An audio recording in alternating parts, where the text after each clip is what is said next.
কাল রাতে আমার বর গিয়েছিল তার বন্ধুর বাড়িতে। বন্ধু বউ এত ভালো লুচি আর চানা বানিয়েছে, আমার বর তো প্রশংসা করতে করতে আর থামতেই পারছে না।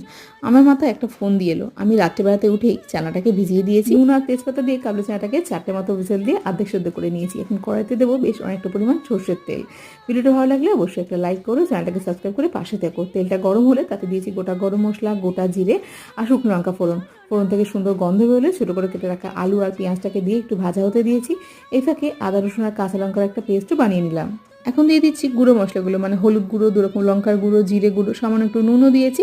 আর দিয়েছি একটুখানি জল, যাতে মশলাগুলো পুড়ে না যায়। খুব ভালো করে কষিয়ে নেবো। আর এখন দিয়ে দিয়েছি 2টো টমেটোর পিউরি। খুব ভালো করে কষিয়ে নিয়ে এর মধ্যে সিদ্ধ করে রাখা কাবলি চানাটা দিয়ে আবার কুকার 2টো হুইসেল দিয়ে নিয়েছি। আজকে বরকে টিফিনে দিলাম পরোটা আর চানা মশলা, তার সঙ্গে একটু বেশি করে দিয়ে দিলাম সেই বন্ধুর জন্য। লাঞ্চের একটু পরেই দেখি সেই বন্ধুর ফোন করে বলে, আপনার রান্না তো যেন অমৃত, সপ্তাহে একদিন করে এই ভাগ পেতে পারি।